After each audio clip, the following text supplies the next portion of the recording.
pessoal, então vamos continuar aí resolvendo a nossa prova do metrô.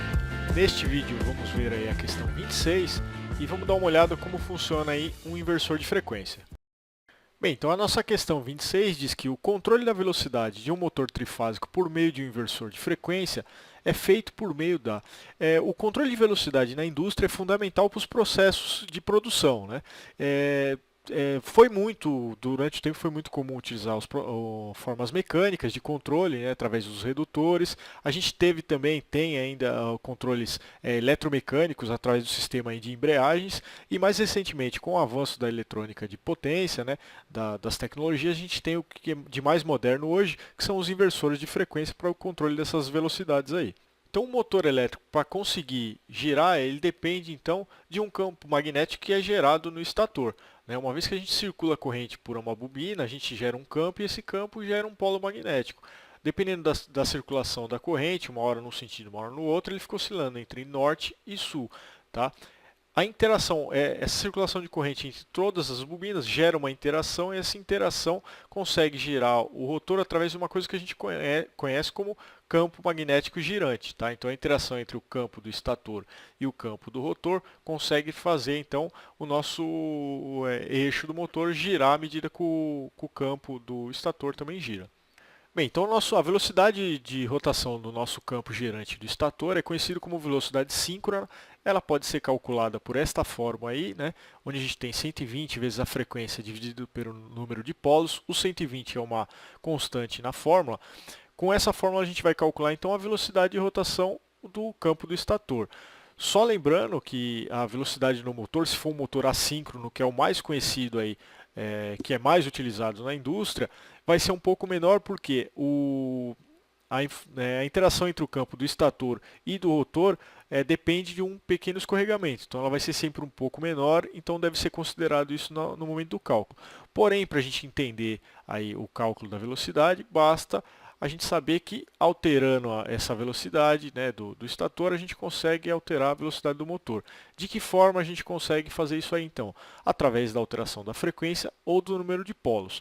O número de polos, a gente tem um motor no mercado aí conhecido como motor Dailander. Ele dá a possibilidade ao eletricista fazer duas ligações, então ele acaba tendo então duas velocidades, né? A gente tem no exemplo então aí a primeira ligação seria um motor com 2 polos e na segunda ligação um motor com 4 polos. Esse motor acaba sendo então limitado, né? Porque ele tem apenas duas velocidades de operação. Bem, então trabalhar só com duas velocidades acaba sendo acaba sendo pouco prático no dia a dia. A gente então tem um inversor de frequência que, como o próprio nome já diz, atua na frequência dessa fórmula aí, né? Alterando então a velocidade do campo girante. O circuito básico de um inversor de frequência é esse que a gente está vendo, tá? A gente tem uma retificação através de diodos, uma região de filtro, que a gente tem principalmente capacitores, e uma saída com IGBTs, tá? Que são semicondutores com grande capacidade de potência, né? De transmissão de potência, e uma alta velocidade de chaveamento. Bem, então o inversor de frequência, para conseguir controlar a velocidade de rotação do motor, ele atua da seguinte forma. Então a gente vai ter um sinal senoidal na entrada, trifásico aqui, para facilitar. A gente representou apenas uma fase, mas ele vai ser uma entrada senoidal trifásica. Então essa senoide, ao passar pela ponte retificador de diodos, a gente vai ter uma retificação então pulsante. Ao passar pela região de filtro do inversor, ela vai deixar então o mais próximo possível de uma corrente CC, uma corrente contínua. A saída é feita através do que? Do chaveamento dos IGBTs. Eles vão funcionar como uma chave abre e fecha. Esse chaveamento, a gente vai conseguir então uma onda quadrada alternada. Tá? O resultado na carga vai ser isso que a gente está vendo aí. Tá? É uma onda então quase uma senoide, e com estes conhecimentos a gente já pode voltar então para resolver a nossa questão. Bem, então o item A pergunta se é através da amplitude de tensão que o inversor de frequência consegue controlar a rotação do motor. Né? Essa amplitude de tensão ela é construída através do chaveamento dos IGBTs, que durante esse período, né, que a gente está vendo aí, constrói a senoide chaveando os IGBTs num tempo específico. Caso a gente queira aumentar a amplitude de tensão dessa senoide, a gente precisa então aumentar o tempo de chaveamento dos IGBTs. Com o tempo maior de chaveamento, a gente transfere uma maior energia para a carga, tendo assim então uma amplitude de tensão maior do que no primeiro caso. Bem, esse controle da amplitude de tensão que é feito pelo inversor de frequência, como a gente pode notar aí na fórmula, né, não tem nada a ver com a velocidade de rotação do campo síncrono. Né? Isso, o inversor de frequência acaba fazendo esse controle da amplitude de tensão, entregando uma tensão maior ou menor na carga, para manter o que a gente pode ver nessa outra fórmula aí, a relação tensão-frequência, que é importante para manter o fluxo magnético dentro do motor.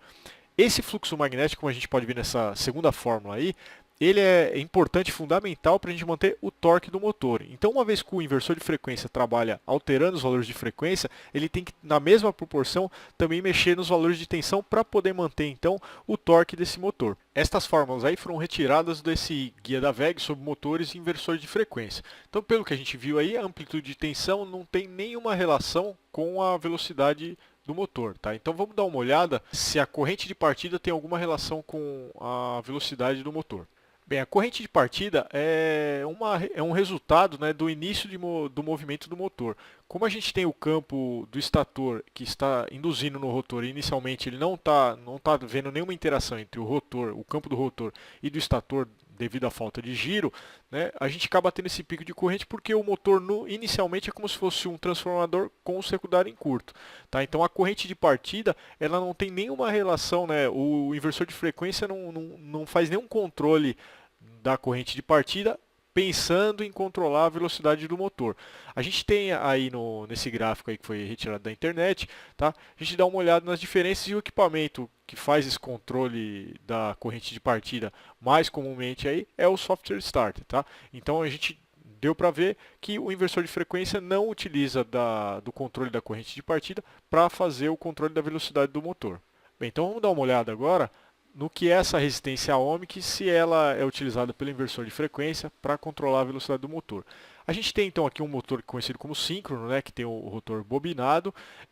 Esse motor ele sofre o mesmo caso do que os anteriores, né, os assíncronos. Durante a partida, a gente não tem uma interação entre o campo do estator e o campo do rotor, e a gente acaba tendo uma corrente elevada de pico. Então é utilizado no rotor desse motor, né, ali onde a gente vê nas escovas, é ligado uma resistência que durante a partida ela é inserida. Tá? Então a gente coloca uma resistência em série limitando essa corrente de pico na partida. Tá? Então, como deu para ver aí, o inversor de frequência nesse caso também não tem nenhuma relação com a resistência ohmic, que também não é utilizado, né, para controle da velocidade. Então esse item também está incorreto. Bem, então o nosso item E da questão afirma que seria feito o controle da velocidade através do controle das potências do motor. Bom, construtivamente o motor ele deve ter as suas bobinas com o mesmo número de espiras e os grupos de bobinas recebendo o mesmo nível de tensão. Tá? Então a potência que a gente deve ter por cada bobina ou grupo de bobinas deve ser o mesmo. Né? Se isso está ocorrendo, como é o caso desse item, uma diferença de potência, sugere um dos defeitos aí que é mostrado nesse catálogo da WEG, tá? Pode estar ocorrendo aí um curto entre algumas espiras de uma determinada bobina, isso aí está acarretando uma maior corrente, tá? E uma potência diferente das demais. Então esse item E, deu para a gente ver aí, também não é dessa forma que o inversor de frequência faz o controle, tá? Isso seria uma falha do motor. Vamos dar uma olhada então no nosso item B, que trata aí da frequência da tensão. Bem, então o inversor ele consegue alterar a velocidade do motor alterando a frequência que é aplicada a esse motor. Como ele consegue alterar então a frequência de operação do motor? Né? Os IGBTs eles, né, fazem um chaveamento e geram um período da onda. Né? Esse período, então, se a gente relembrar aí como se calcula a frequência, que é 1 sobre o período, a gente vai conseguir achar a frequência e consequentemente, a gente acha também a nossa velocidade de rotação. Se a gente tiver, então, um segundo período, né, que o inversor de frequência, aí, através do seu chaveamento, ele aumentou o período da onda, né, que a gente pode ver no segundo caso. Percebe que no primeiro caso a gente tem uma rotação, pelo período ser maior, se a gente fizer a conta, a gente vai ter uma frequência menor. Né? Com frequência menor, a rotação também é menor, né? Percebe no segundo caso. No terceiro caso, aí, a gente já tem o oposto, né? Imagina que o fechamento dos IGBTs acabou causando aí, criando uma onda bem menor, né? Então, com uma onda menor, a gente der uma olhada na fórmula ali, a gente vai ver que consegue uma frequência maior. Então, consequentemente, o nosso motor aí vai acabar girando mais rápido. É desta forma, então, que o inversor de frequência consegue controlar a velocidade do motor. Bem, então a resposta da nossa questão é o item B. O canal Concurso agradece. Até a próxima.